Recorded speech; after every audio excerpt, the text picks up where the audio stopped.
So Ferdinand aphiwa mota nawiki now a 2026 Toyota Fortuner plus $50,000.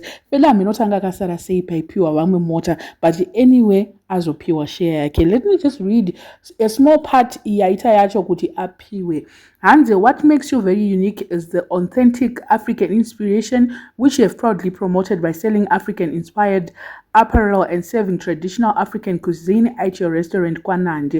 This is a true reflection of the national vision being championed by the First Lady, Dr. Auxilia Mnangagwa. Since 2019, the First Lady has traveled from province to province and has popularized the Amais traditional cookout competition, teaching our people to embrace our indigenous dishes. Women like Felinandi, who have heeded this call, are the uncelebrated heroes that Zimbabwe deserves to honor. On this Workers' Day, I wish to recognize you, Feli, for promoting African culture through your profound music and inspiring African fashion, and for being a role model that every young woman in Zimbabwe looks up to. You have broken the stereotype, you have created employment, you have promoted African beauty, and you have created a legacy for yourself. You deserve to be celebrated in the most memorable way in recognition of your hard work and dedication towards promoting African culture through your music, fashion, and cuisine. I say a big congratulations to you. Please go and see Victor at Exquisite Motor and collect your brain sparking new 2026 Toyota Fortuner 2.4, which has been fully paid for and is ready for collection. You also receive $50,000 in celebration of your exceptional work, whatever.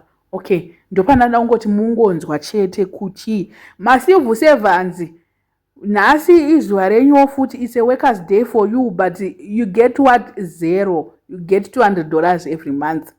Vari kucelebrate kwa ndo vari ku andisikuti zvinoita Ferdinand, don't get me wrong, but angoti mwikina vanoita kuti vanhu tivenge vamwe vanhu because of selection iri kuitika, ende kuda kuti imari dzake ichichi hakuna mari yake kuita sei kwacho. Zvinoitika mugovernment medu ndezvekuti influence ine vanhu ivavo aminoti iye anga akasara sei paipiwa vamwe mota, but influence hainayo iyoyo ndo yaari kutonzi ato influencer vanhu. Ndofunga there's no way yaanopukunyuka kuZANU-PF atova captured kuZANU-PF. The next thing anenge akutosupporta vision 2030, anenge akutosupporta iro inonzi chibill, anenge akutosupporta. Hapana pamwe paanonzi iye apraiswa kudai. So Workers' Day, instead of kuti titi manesi acelebratewe, manesi apiwe mari, but what is happening? Manesi haasi kupiwa mari, civil servants haasi kupiwa mari, teacher angofamba nebhutsu dzikatasa mudenga kudai. So muri kuona manje uyu wanzi iwe wanga uri kuita zvaDr. Auxilia Mnangagwa, vision yake iyoyo ndo yauri kuita iwewe, ukuratidza kuti wakateerera zvakataura Dr. Anofunga kuti vakadzi muri panapa, imi muri kundinzwa panapa, mukapiwa mari hamukwanisi here kuchimhanya chimutichi, hamukwanisi kuchimhanya here chiproject chanandi, hamugoni here kurima mavegetables muchitengesa, hamugoni kuvhura marestaurants enye organic food. Can you not open an African restaurant if you have got the means, if you have got the capital? Can you not do that?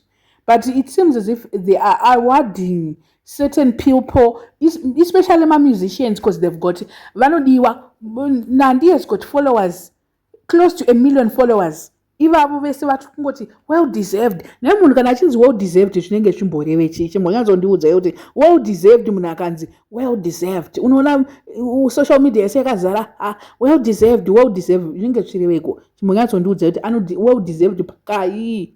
Vamwe vasiri well deserved ndiwe here. Inini handisiwo well deserved. Mukuona manje kunyadza izvo idzodzo. Apa ma-workers, ma-doctors, manesi mene ari pastrike as we speak, no increment, no what. But vana vamwe vanhu vari kunzi ma-workers kudarika ma-workers ari kushanda kuma-hospital. There are workers that are important than the workers anokwanisa kurewardwa pa-Workers' Day. Ma-nurses, no rewards for you. Any other civil servants, ma-teacher machi, no rewards for you, because imimi hamuna chamukateerera chakaitwa naDr. Auxilia. Vanhu vane madegree, no rewards for you. So kuri kuenda Zimbabwe yacho hameno kuti zvakamira sei. Mari mota dziri kungopiwa vanhu left right and center, the rest I will forget zvenyu. Hamusi maZimbabweans. Zimbabwe belongs to a certain people, not everyone, not you.